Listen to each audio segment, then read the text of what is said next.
Mike Long and John Finkel are playing Magic over there.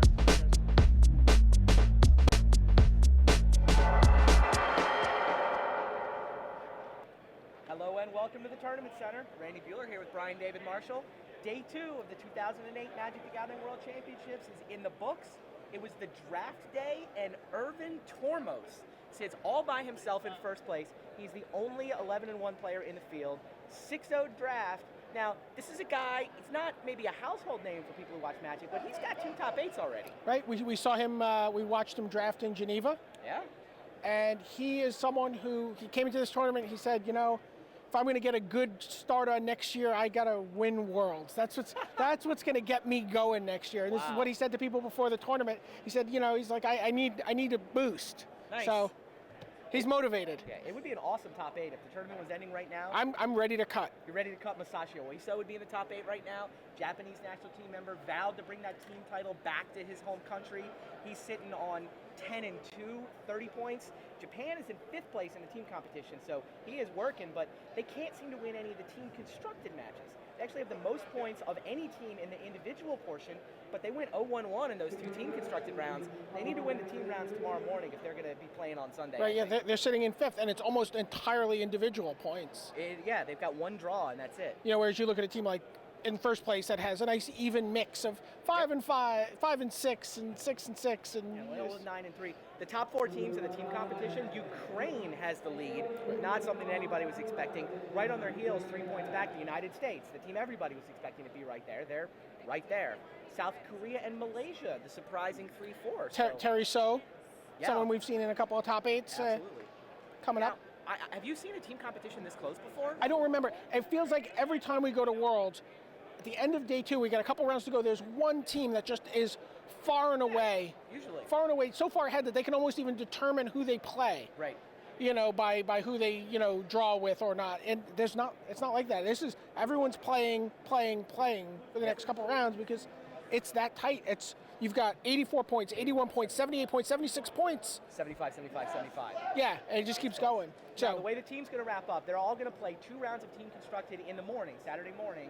Then the individual competition starts around about noon, maybe 11 a.m., 11 something. 6 rounds of individual. So Saturday night, we'll know who the individual top 8 is, and we'll know who the team top 4 is, which will be playing on camera on Sunday. Right. Actually, no teams can draw in this under this system. No, the teams play first. Because the teams play first, and then their individual contributions are tallied on top of that. Absolutely. So we talked about Irvin Tormos and Masashi Oiso in this top 8 if it ended right now. Another name, Olivier Ruel. Inducted into the Hall of Fame this weekend, sitting 2nd in the Player of the Year race. And Shuhei Nakamura may have a 14-point lead, but he's scared. I saw him lying on his back in the feature match area. It's like LSV went 5-1 yesterday and put a scare into him. Luis fell a little bit off the pace, looks unlikely to pull it off, but Olivier followed up a good day 1 with a 5-1 day 2. He's sitting in 7th place right now. He's got French team points that he can make. He may be able to catch Shuhei with maybe even just a semifinal if France gets enough points. Right, if he lands a top 8 and pulls together a couple wins, improves his team standing in France, he could easily take this title. But I mean, I think what Shuhei's a little more scared of is his own performance this weekend, which has been 5 and 7. Is definitely a leg cramp in the final stretch of the race. Yeah, he has left the door open a little bit. The rest of the top 8 right now, Marinle Barrett sitting in 6th place, the awesome Belgian player, and Paulo Vitor Dama de Rosa, the Brazilian, in 4th. Right. That's a great top 8. You've also got Tsuyoshi Ikeda, who put up a 5-1. Who also has top 8s on his resume. Absolutely. And Hannes Karam and Justin Cheung from the Australian national team round out that top 8. Pretty good if it ended right now. Now, we talked about Irvin Tormos 6-0 today. There were 4 people who went undefeated in draft. 4 people managed to run the table. Auntie Malin ran the table to get to 23rd. Jamie Park, the United States player from way back, ran the table to get to 26th. And then the 4th undefeated player was Greek national team member Theodoros Leopatis. Now, Day 2 at Worlds, traditionally for me, is always the time when the named players just start to move up the standings. Like booster draft is where they normally tend to feast on maybe some of the lesser experienced national team members that are at this event. And you look down the 5-1s, I feel like that was the story for me today. Absolutely. Kenji Samura put up a 5-1. He says he's done. Apparently put on a clinic in the feature match area. Josh Bennett covered that feature match. You can read about it in the coverage. So much fun to watch. He put on a clinic just dismantling his opponent with all sorts of complex. It was like a 3-card Monty show. He had just so much complex stuff going on. It was supposed to be fantastic. Mirror generator, generating tokens and unearthing and pinging is supposed to be spectacular. So Kenji in 22nd place, well primed to make a run tomorrow. Frank Karsten went 5-1, put himself in 17th place. He's in great shape to make a run tomorrow. Right, he went 5-1 drafting Jundex today. We did a draft tech feature with him. Yeah, I saw the last round, by the way. He lost Olivier Ruel to, would have been Karsten at 6-0.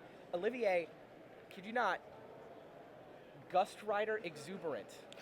Plays it, sacks it, sends somebody to the air, kills Karsten, who had just gotten his 6 tokens on Sarkenball.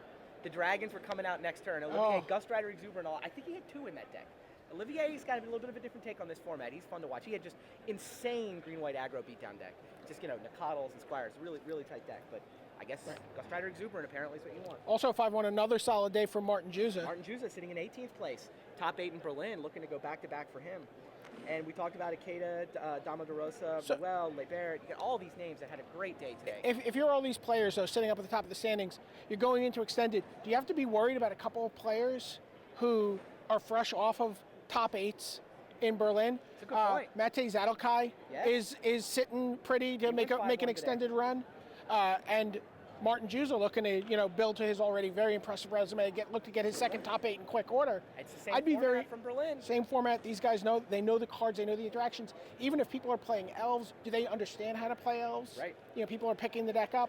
It's going to be very interesting to see. A lot of people seem to think they can beat the elf deck. I really fear that a lot of people are playtesting against unpracticed elf players, right? You grab one of your buddies, you hand him the elf deck, he's played it a couple of times, and yeah, you can beat that guy playing elves. Can you beat Martin Juza playing elves? Absolutely. It's a totally different story. I think that's going to be a lot of what we find out. I talked to Sam Stoddard, who finished second at the Winter King yesterday. Okay. Last week, and he said that there were elf players at the Winter King, but a lot of them were picking the deck up cold. Right. So those indications might be, not very trustworthy. R&D's going to be watching in Force tomorrow to find out, do they need to do something about the elf deck, or now that it has a target on the forehead, does it get beaten? PTQ players will be watching tomorrow, too. Going to be a great day.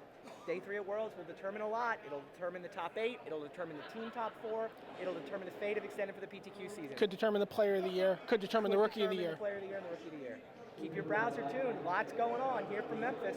For the Tournament Center and Brian David Marshall, this is Randy Bueller saying we'll see you tomorrow.